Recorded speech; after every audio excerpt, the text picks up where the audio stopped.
নমস্কার বন্ধুরা, আমার চ্যানেলে সবাইকে স্বাগতম। আজ আমি একটা নতুন রেসিপি নিয়ে হাজির হলাম, নতুন পনিরের রেসিপি। তো আজকে আমি একটা ইউনিকভাবে এটা বানাবো। তো এই পনিরের রেসিপিটা আপনারা স্কিপ না করে পুরো ভিডিওটা দেখতে থাকুন। আর এটা পাঞ্জাবি পনির মশলা। তো এটা আমি কিভাবে বানাচ্ছি এটা দেখে নিন একবার। তো প্রথমে আমি পেঁয়াজ এখানে নিয়েছি 5টা পেঁয়াজ, একটু বড় সাইজের। তো এটা ভালো করে ছোট ছোট করে কাটিং করে নিতে হবে এইভাবে। তো পেঁয়াজটা এইভাবে ছোট ছোট করে আমি কাটিং করে নিয়েছি সবগুলো। তারপরে টমেটোটাকেও এইভাবে ছোট ছোট করে কাটিং করে নিয়েছি। তো প্রথমে দেখুন আমি একটা পেস্ট বানিয়ে নেব। মিক্সার গ্রাইন্ডারে আমি নিয়ে নিচ্ছি প্রথমে টমেটো। তো টমেটো নেওয়ার পরে এরপর আমি দিয়ে দেবো দুটো কাঁচা লঙ্কা, দুটো নয় আমি 4টে কাঁচা লঙ্কা নিয়েছি। তারপর নিয়েছি ধনেপাতা ডান্ডি, তারপর নিয়েছি কাজু পেস্ট। তো কাজু পেস্টটা দিয়ে এটাকে ভালো করে পেস্ট বানিয়ে নিচ্ছি। তারপর আমি নিয়েছি দেখুন পনির, আমি এইভাবে স্লাইস দুটো পনির নিয়েছি। তো এটাকে আমি এই দুটো গোটা সমুদ এটাকে আমি ফ্রাই প্যানে ফ্রাই করে নেব। তারপর দেখুন আমি দিয়ে দিচ্ছি অয়েল তাওয়াতে। দেওয়ার পর এটাকে পনিরটাকে আমি সুন্দর লালচে কালার ধরে ভেজে নেব। এটা আমি গোটা সমুদ ভেজে নেব।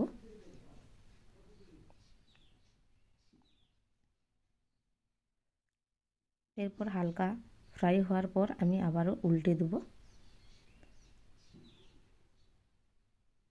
দেখুন আমার সুন্দর কিন্তু লালচে কালার ধরে ভাজা হয়ে গেছে।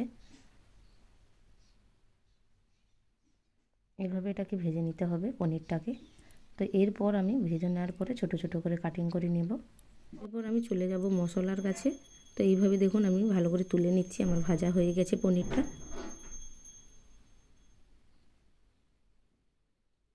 এরপর আমি কড়াইতে চলে এসেছি।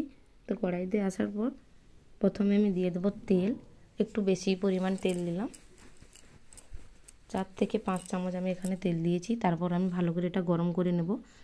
তারপর দিয়ে দিচ্ছি দেখুন 5-6টা মতো এলাচ দিয়েছি, দিয়ে দিচ্ছি দারচিনি, একটা স্টার অ্যানিস এবং লবঙ্গ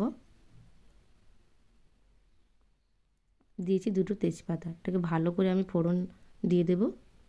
ফোড়নটা ভালো সুগন্ধ আসার পরে তারপর উপর থেকে দিয়ে দিচ্ছি জিরা, এরপর দিয়ে দেবো পেঁয়াজ।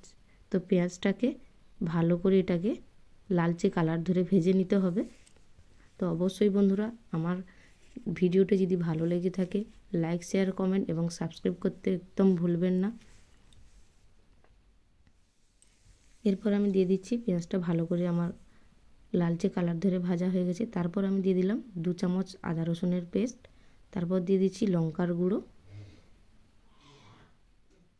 দিয়ে দিচ্ছি হলুদ গুঁড়ো, আর দিয়ে দিলাম গরম মশলা গুঁড়ো, দিয়ে দিচ্ছি জিরে গুঁড়ো, আর এটা আমি দিয়ে দিলাম ধনে গুঁড়ো, আর দিয়ে দিচ্ছি আমি 1 চিমটে আমচুর পাউডার। তো এটাকে ভালো করে মিক্স করার পর একটু জল দিয়ে মশলাটাকে কষিয়ে নেব। আমি এখানে আমচুর পাউডার দিয়েছি, আপনারা চাইলে চাট মশলাও দিতে পারেন। এটাকে ভালো করে মশলাটাকে কষিয়ে নেব। কষিয়ে নেওয়ার পর দেখুন ভালো করে আমার তেল ছেড়ে গেছে। এরপর দিয়ে দেব ওই মিক্সার গ্রাইন্ডে পেস্ট করা মশলাটি দিয়ে দেব। এই রেসিপিটা বন্ধুরা খেতে কিন্তু অসাধারণ টেস্ট হয়েছিল। তো আপনারা এই শীতকালে তো আপনারা এই রেসিপিটা রুটি ভাত পরোটার সঙ্গে খেতে পারেন। তো এটা কিন্তু দুর্দান্ত স্বাদ এবং টেস্ট বেশি হয়েছিল। আমি নিশ্চিত যে আপনারা একটা রুটি বেশি চেয়ে খাবেন। ভালো করে মশলাটা পাকানোর জন্য আমি ঢাকনা দিয়ে দেবো 2 মিনিটের জন্য। তারপর দেখুন আমি ঢাকনা দিয়ে ফিরে এসেছি। দেখুন সুন্দর আমার উপরে তেল চলে এসছে, তার মানে ভালো করে মশলাটা আমার কষানো হচ্ছে। তা আবারও আমি এটাতে দিয়ে দেবো কাস্তুরি মেথি। কাস্তুরি মেথিটা দেওয়ার পর আমি দিয়ে দিচ্ছি লবণ পরিমাণ মতো, দিয়ে আবারও আমি একটু ভালো করে কষিয়ে নেব।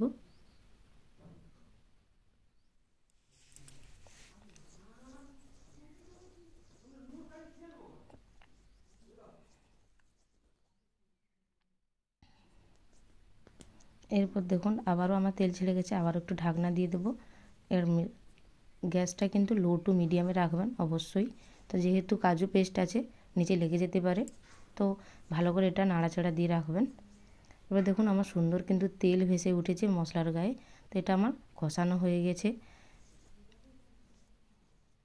এই যে দেখুন আমার সুন্দর খুন্তি দিয়ে দেখাচ্ছি, সুন্দর তেল ভেসে গেছে। এবং এর উপর থেকে আমি দিয়ে দেব একটু টক দই, 3 চামচ মতো টক দই আমি এখানে ফেটিয়ে রেখেছিলাম, এইটা দিয়ে দিলাম।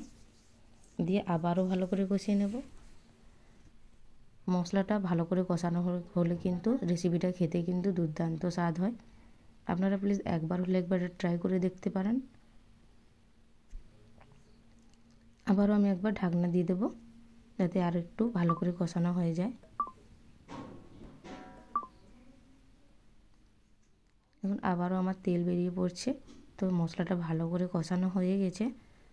তো এরপর আমি দেখুন ভেজে রাখা ওই পনির ছোট ছোট কাটিং করে নিয়েছি। তো এরপর আমি এটাতেই দিয়ে দেবো।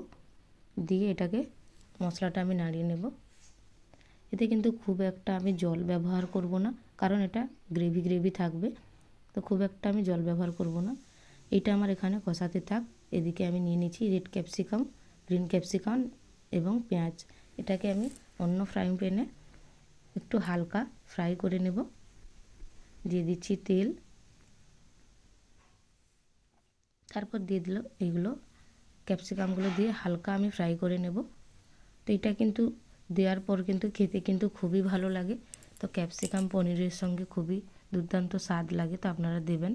তো দেখুন এখানে আমি বেশি জল অ্যাড করিনি, আমি এখানে পরিমাণ মতো জল অ্যাড করেছি যাতে হালকা হালকা এটা গ্রেভি গ্রেভি হয়, ওইভাবে আমি এটা পনিরে আমি জলটা দিয়েছি। হালকা ফুটতে থাকুক। তো এদিকে দেখুন আমার এটা কিন্তু ফ্রাই হয়ে গেছে। এটা কিন্তু এবার আমার হালকা ফ্রাই হয়ে চলে এসছে। দেখুন কতটা কালারফুল লাগছে এইটা। তো দেখুন সেটা আমি ঢাকনা দিয়ে রেখেছিলাম, এটা কিন্তু আমার হয়ে গেছে এই ফ্রাইটা। তারপর আমি দেখুন এখানে জল দিয়ে হালকা ঢাকনা দিয়ে দিয়েছিলাম। তো এখানে আমার পনিরটা একদম রেডি হয়ে গেছে। তো এর উপর আমি দিয়ে দেবো ক্যাপসিকাম এবং পেঁয়াজ, ফ্রাই করা পেঁয়াজ দিয়ে দিচ্ছি। দিয়ে একটু নাড়া দিয়ে দেবো।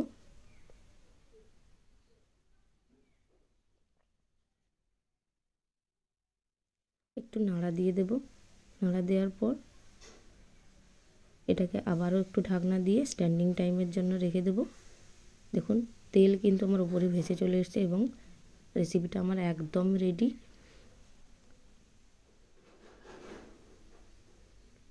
খুন্তিতে তুলে দেখানো হচ্ছে, দেখুন কত সুন্দর হয়েছে রেসিপিটা।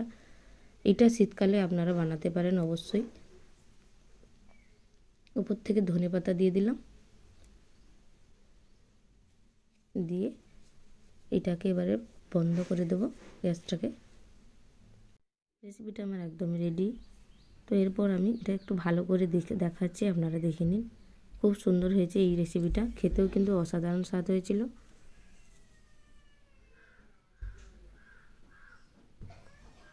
ফিরছি আবারও একটি নতুন কোনো রেসিপি নিয়ে। থ্যাংক ইউ সো মাচ আমার এই পুরো ভিডিওটা দেখার জন্য।